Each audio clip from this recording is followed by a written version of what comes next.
Hi guys, I'm Priscilla from Jovem, which is a media outlet from Brazil. So it's a pleasure to be here with you guys. So, muito prazer conhecer você. Wow, your Portuguese is really good. Did you live there? Did you? No, minha mulher, minha esposa é brasileira. That's so cool. So to survive, you had to learn, right? Yeah. The most important phrase I've ever learned is "Eu entendo você." So even if you don't, you better say you do. This is very important. We thought the war, at last, was ended.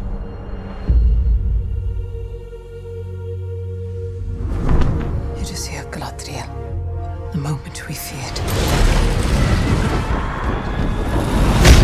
I would like to start with a quick question.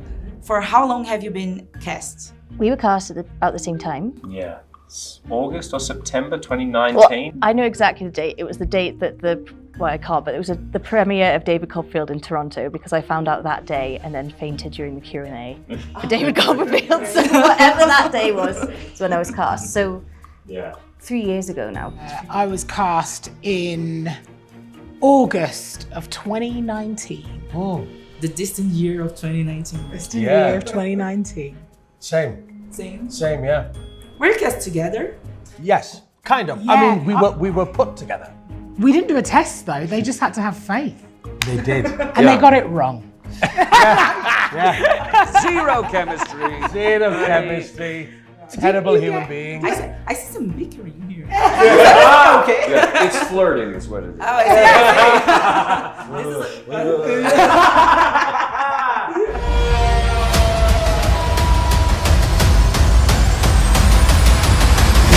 Robert is not. I don't trust him. I'm going to be straightforward here. Okay. He's like this mysterious character. He has this aura around him, and I'm like, I don't think I trust him just yet. Should I trust him? I think that's best just to left unanswered that question. As I learned more about the character, as I was going through the process, I was desperate to know things and uncover things. But I think, so I know how everyone else feels. Yeah. But there's lots of characters that I think you're like, Yeah, Yes. I think that's the beautiful thing about the show is you're a bit like, okay, hang on. Yeah. But certainly the dynamic between these guys. Yeah, is she I don't doesn't think she trust trusts him and he doesn't trust her. yeah. So we're all on the same page here, right? Yeah. Yeah, exactly. They're all a bit shady. Yeah. We're all a bit shady. Yeah. Arondir is a very different elf from what we're used to seeing. So, what do you think your character does better than the other elves? Oh, you're trying to start something here. But I agree. I don't know if it's in terms of better, but there's a very deep curiosity that he has for the otherness. He's like that one that wants to see what's out there, what's behind the wall. And he is the soldier that is tasked watching over the people of the Southlands. And in that, he's in close contact. He's been in close contact with humans for a long time, almost a century. And the other elves that are there keep them quite far away and thinking that they're evil. He's like, but there's something behind, there's a different reason. So I think he's very concerned with, just like we are as actors, I think, with motivation and truth and the other aspect of those beings, which leads him to falling in love with a human. And about your armor, it's so intricate, it's so beautiful, but was it comfortable? I mean, no. It is style over comfort. I don't think an elf would feel uncomfortable with a perfect posture for eternity. So I couldn't, even though it was a little bit uncomfortable for me, it really did inform the character, and it gave me a center and a sense of uprightness that is natural to the elves.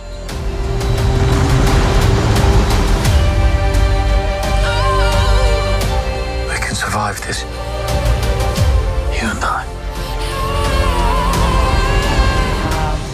You're portraying Galadriel, which is a very loved character. We know where she gets to, yes. Right?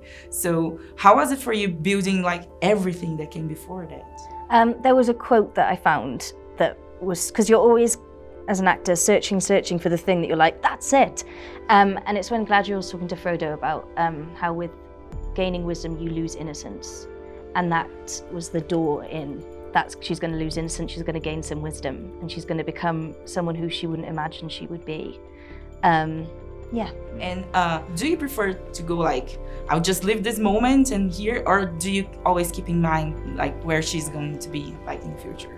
Yeah, definitely. And I was really lucky that obviously the person who's shown me where she's going to be has won an Oscar. And it's like the legend Kate Blanchett. No, so I found that really useful. And it's just, I like to read and things, but I find I visually learn as well. So to have like all these cartoons of Middle Earth and things and these films was really useful to me. We're going to like go on a deep dive with all this dwarven culture and everything. So what was the most fun thing about it? I think knowing that that's exactly what we're doing is that we are kind of showing and kind of uncovering all the dimensions and the culture of the Dwarven Kingdom, you know, seeing it live in colour where we only ever hear or see it as a tomb. And in the past, now we see it now and how they function and finding all of their traits, their physicalities, how they love, how they get frustrated, you know, just really kind of giving them the justice they deserve, because they're an incredible race and it's time we see them in full swing. And you guys are going to be like the first contact a lot of people have with this huge beloved franchise. So do you feel more like the heaviness of the responsibility, or do you feel more excited about it? I think it's both. And when my dad read me The Hobbit when I was 9, I loved it so much, and it would be like, read more. And eventually you'd have to be like, no, go to bed. And then when I saw the films when I was 11, again, it was so magical for me. So the idea of like, people having their little entrance into Middle Earth through our show is a big honor. I think because there are so many of us, I really don't feel any pressure. I feel that we're all kind of supporting each other, sharing the load. And I'm also really proud of what we've made. I have confidence in what we're putting out there. And pressure's not a bad thing. No. I mean, trust me, the amount of pressure that we put on ourselves surpasses any of the pressure from any onlooker. We're going to and strive to give it the amount of dedication and respect that we agree it deserves. And I definitely feel both. I feel responsible and excited, you know? I am also a fan. But I'm also, as you say, the first elf of color in this whole franchise. And, you know, I came to it when I was a boy. I can't even remember how old I was. And that was something that definitely stuck with me. I felt represented like intellectually and spiritually, especially by the elves, because I grew up in the mountains, but not an image, you know? So it was kind of a little dream of mine to be here and be an elf specifically. And now I am, so I feel very ready to open that up to the world. Fight with me.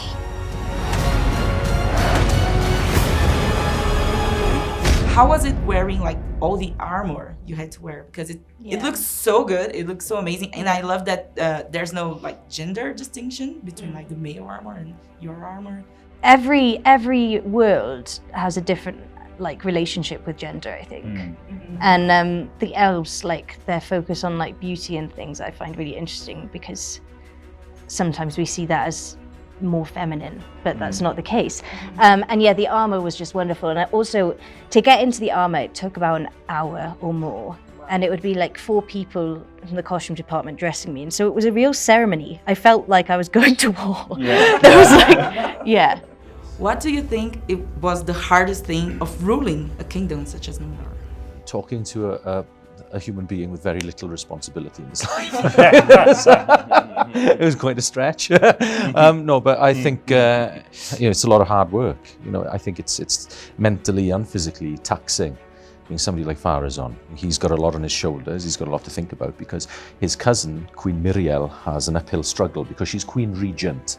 So she's ruling in her father's stead, who's ill. So she's always going to have people going, well, that's not what your father would do.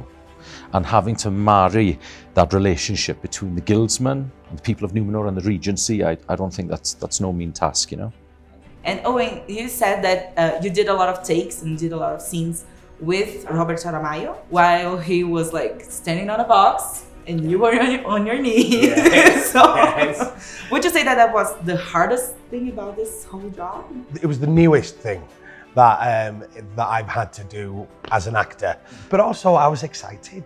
You know, I was excited to put the prosthetics on and the beard and the wig and the costume, and being a completely different being was exciting. And so to have this element come into it as well, and to go through that with your mate, you know, because Rob and I and Sophia, I think, and all right, and he comes in sometimes. But you know, we've worked together a lot whilst we were out there, and to do that with your friends and to feel comfortable enough to explore was just brilliant. Best time I've had on set, creatively speaking. Ben, your character seems like chill. He's like at peace in the surface. Sure. But why didn't he go back like to the Elven land? Why is he still there? Yeah, well, that's what I like about him.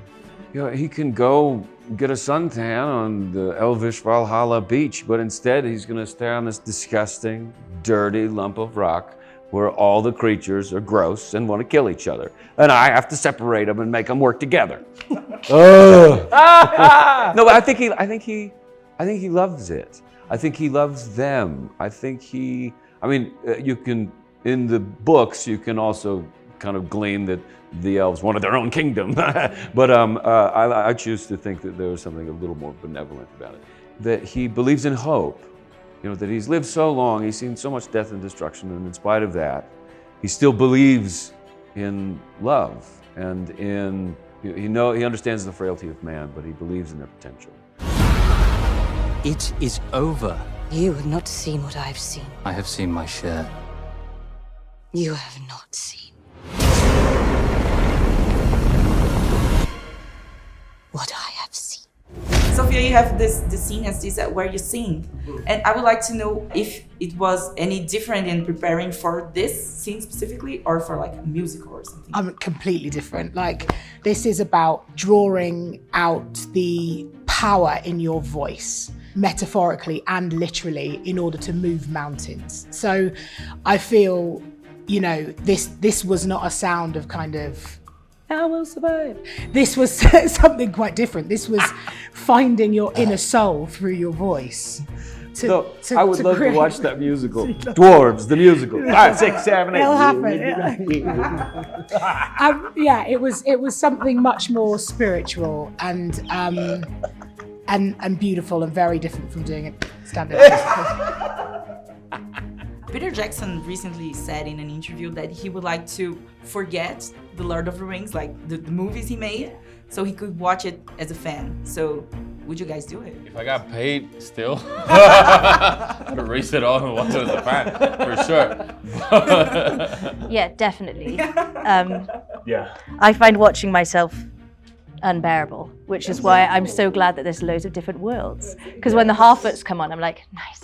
And when the dwarves come on, I'm like, cool. And yeah, no, absolutely. You always want to be able to watch something you've done without any knowledge.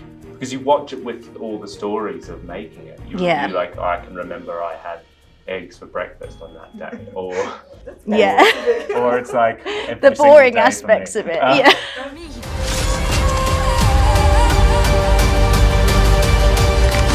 You have fought long enough, Galadriel. Put up your sword.